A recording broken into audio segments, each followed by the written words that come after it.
You know how I learned how to swim? My Yeah. grandpa just pushed me in a deep pool, right?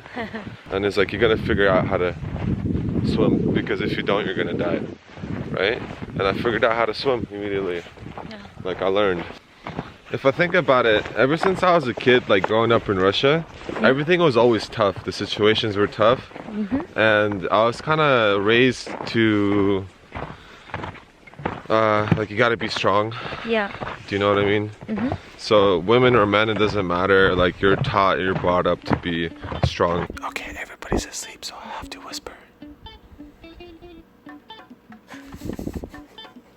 First things first, what is the definition of a man?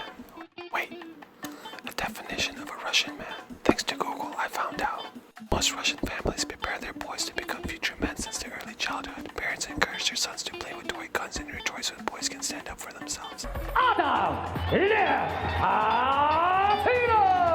Every Russian man internalizes such principles as not letting others hurt themselves or his family, being able to physically challenge an attacker, protecting the weak, and always resisting the urge to cry. The crazy thing is that is extremely accurate.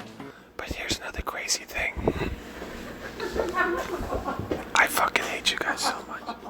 The crazy thing is that is extremely accurate. But let me show you another crazy thing that's extremely popular in Russia. Oh God! Whoa! His entire family felt that all at once. Welcome to Russian manhood. So earlier in the definition of what a Russian man is, it was focused a lot on like the physical attributes. Here's when it started to get tricky is, for example, whenever I would get hurt, which was all the time growing up as a kid, I had to go to the hospital to get stitches. And no matter how much pain I was in, or no matter how much I was bleeding, I always had to like bear the pain and hold it in. The Russian gongdae mentality. It's a little bit difficult to explain. Gongdae is the type of people that are stuck in the old way of thinking. Those type of people have a tendency to give stresses to the younger generation. The Russian gongdae goes beyond just physical pain. It also goes into your mentality also. Things like mental illnesses was definitely a big no-no because it was a huge sign of weakness. People didn't even know what depression or anxiety was, is because they always ignore it. They would never share with anybody that they had any types of problems, which is extremely stressful. And they also push this mentality onto the younger generation. The downside of that is that it becomes so stressful because like I would have to be strong all the time. In Russia, when I didn't want to be, sometimes I didn't want to be strong. Yeah. Or when I was a teenager growing up in America, there was times I didn't want to be strong because of the hardships. Yeah. But I had to because that's how I was taught, how I was brought up. Yeah. And the negative side effect of that was everything was bottled up inside of me, right? Yeah.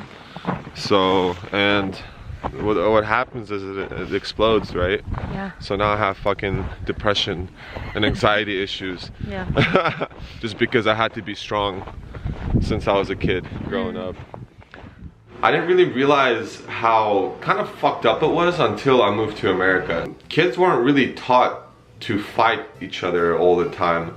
Kids were mostly taught to be more peaceful and more relaxed. They were also taught that if they have any type of problems, they could always go to their parents and share their feelings. And it was kind of a shock for me because I didn't know that there was a different way of thinking or a different way of growing up.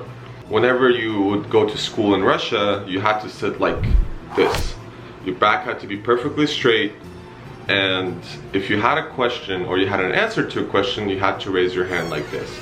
Then you would stand up next to your desk at attention like in the military, and then you would speak, and then afterwards you would sit back down. And then if you were so much dare to slouch even a little bit or fall asleep, the teacher would hit you in the back really fucking hard with a ruler, a really big ruler. But in America, there was no pressure like that. If a teacher would even dare put a hand on a kid, it would be called child abuse and they would be put to jail. Okay, so many of my subscribers think that my depression came from Korea, but that's actually not true at all. I have overcame depression many times before in the past. And if I would have stayed in Russia, I don't think I would have ever actually admitted the fact to anyone or ever that I had any type of problems or mental issues.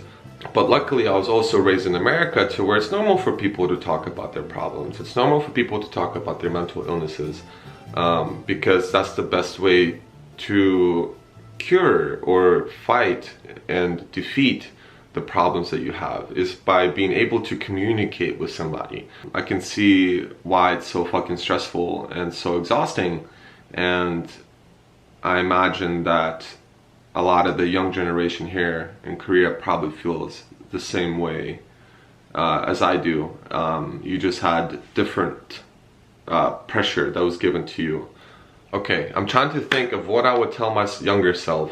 I think that's the most important part, is that you don't have to bear every single problem or every single stress that comes your way. What if you don't have choice? Back in Russia, you didn't have any choice. Well, that's tricky, because then at that point, I had to bear it. Because I didn't have any other choice. Yeah. There was no other choice.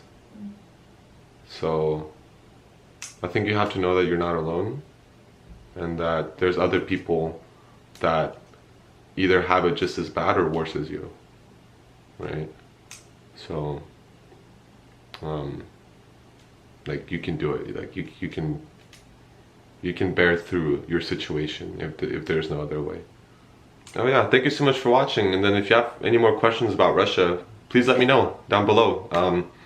I think we have a lot more in common than you might think. Until next time, bye.